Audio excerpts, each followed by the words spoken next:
Welcome, everybody. Thank you for joining us this morning.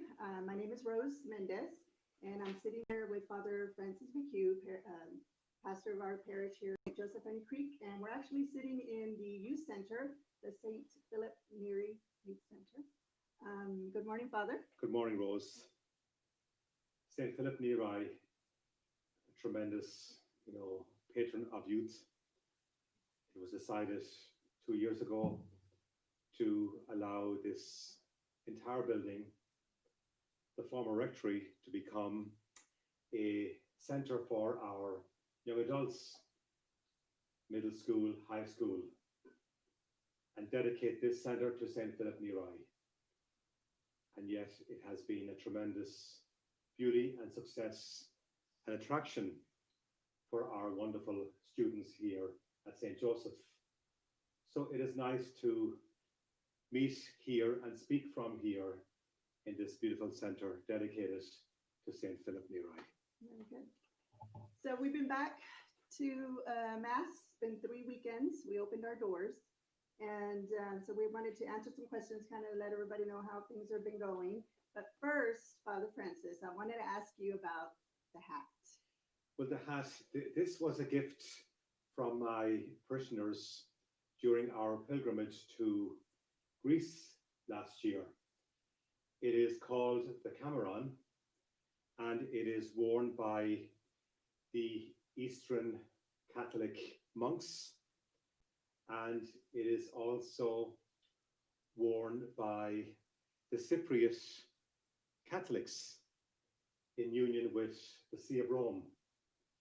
And what better day to wear this beautiful Cameron on the day of St. Barnabas, a co-companion of St. Paul in his own missionary journeys, throughout Greece and throughout the Eastern world. So very providential, I chose to wear this Cameron to be in solidarity with the Eastern Catholic monks and in solidarity with the Eastern Catholic Church of Cyprus in honor of St. Barnabas. The shoes I wore, I received as a gift from Rome during my earlier travels in Rome. Very fitting to wear red as we celebrate the martyrdom of St. Barnabas. Thank you, Father. So I think you'll agree that first and foremost, we wanted to thank all of our parishioners for all their patience and understanding. We've been, trying our very best to get everybody here, everything going smoothly, and I think everything has been. What are your thoughts on that? Exactly, our parishioners, have been very at ease, at peace. There are some, like in any parish, who will voice concern or even mild criticism. Each and every parish has chosen to adopt their own protocols, aligning those protocols with the guidelines of the Archdiocese. Sadly, as human beings, we cannot please everybody, but yet we as a staff have met maybe on 3 occasions to put forward best practice for our parish, recognizing our space, especially in the main church. Our staff came up with wonderful adjustments. Nothing was done unilaterally.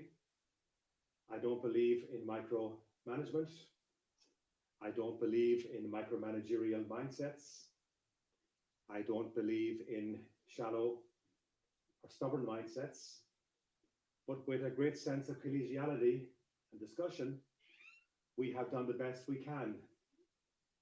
And God willing, as time moves forward, we will be guided by the powers that be to continue to revise and adjust and please God to lift protocols in their entirety prayerfully sooner than later. That's right. But in the meantime, we've been needing the help of all our volunteers, and it's been amazing how everybody has stepped up. We needed ushers. Everybody came and wanted to be an usher. The cleaning crew that helped us to sanitize, so important.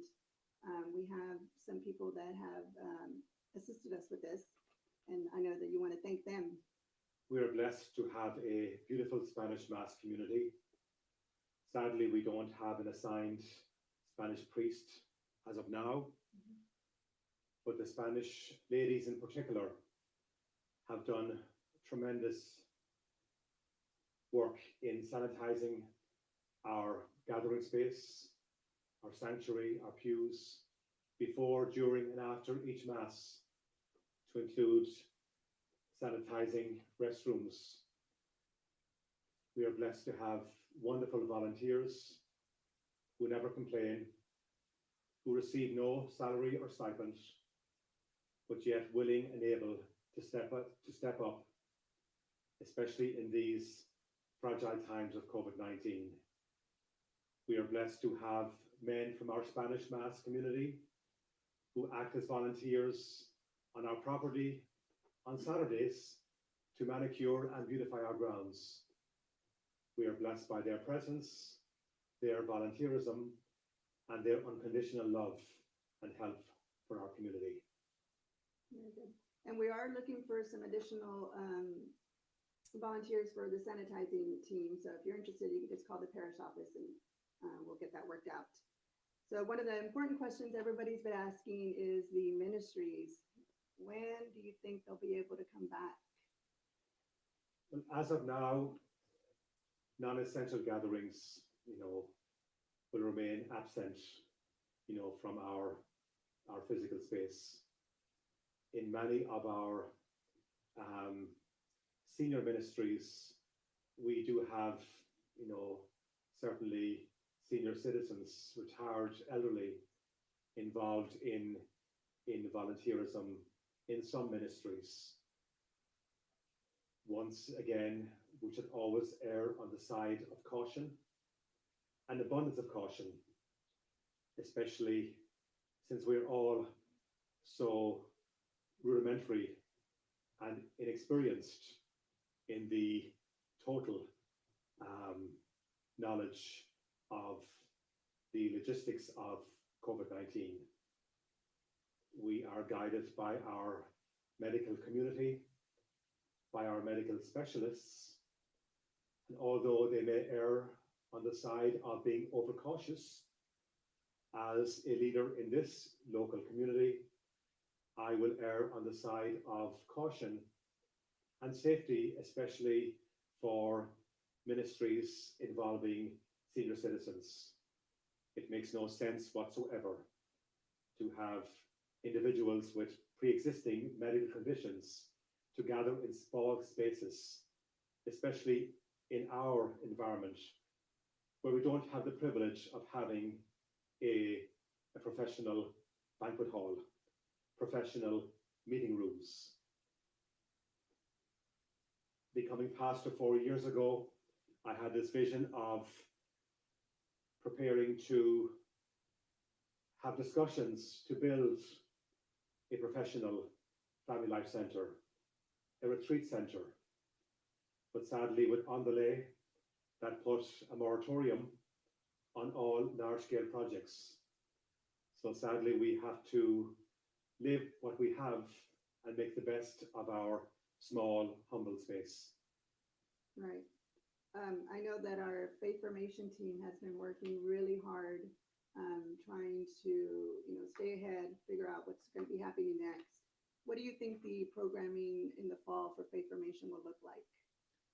I've spoken with the Faith Formation Department under the leadership of Sue Torres and Charles Knoll, and we will look and respond to that question, Rose, preferably after the next publication of Archdiocesan guidelines.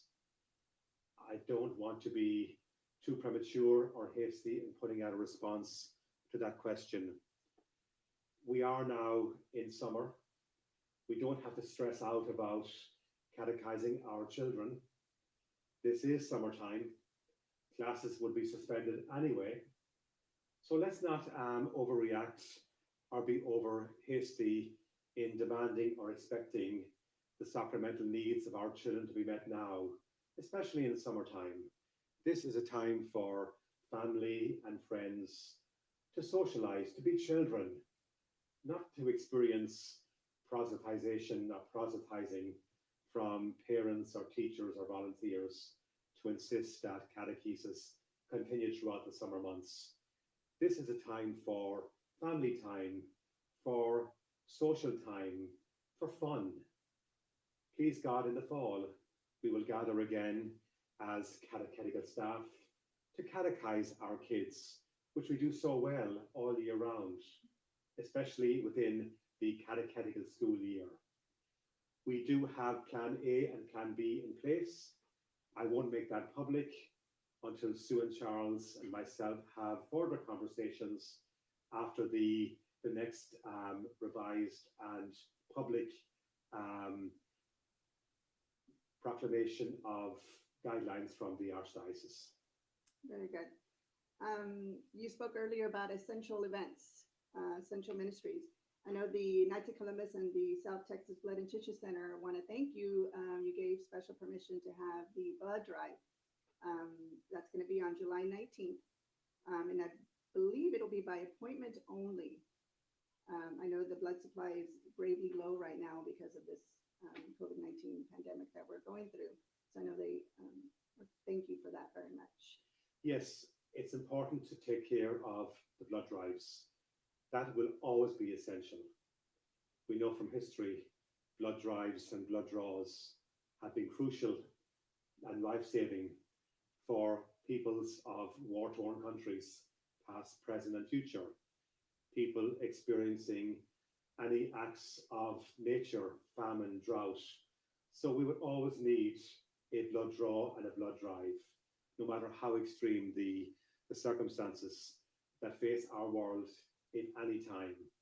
I have asked the Knights of Columbus to continue meeting on Zoom because with the Knights of Columbus, as with men's acts, women's acts, teen acts, there is a desire to hug and embrace and clap each other on the back.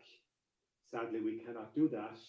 So that defeats the essence of what the Acts movement is about and what the Knights of Columbus is about. The tactile element will not be permissible, sadly.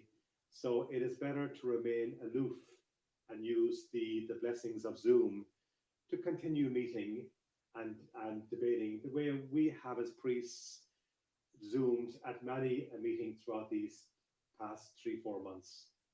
We are blessed to have Zoom, so let's not panic. Let's not stress out. Life goes on. We are doing an amazing job. We have an amazing team. I'm blessed with my parish staff. I'm blessed with my many, many volunteers. So we are doing an exceptional job. And I have no doubt our expertise and our way of handling things is certainly ahead of the posse. And we have done more maybe than most parishes in this archdiocese. I agree. A big question that I've been getting is festival, Father Francis. It's our annual big fundraiser. Everybody loves it. We get people from all over the community visiting us. What do you think about the festival this year? Yeah, our festival normally takes place the second Sunday of October.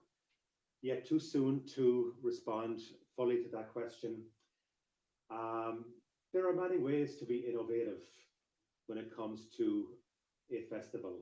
And keep in mind, the festival is a fundraiser, a nice way to receive monies to help us with the operating account of our annual budgets.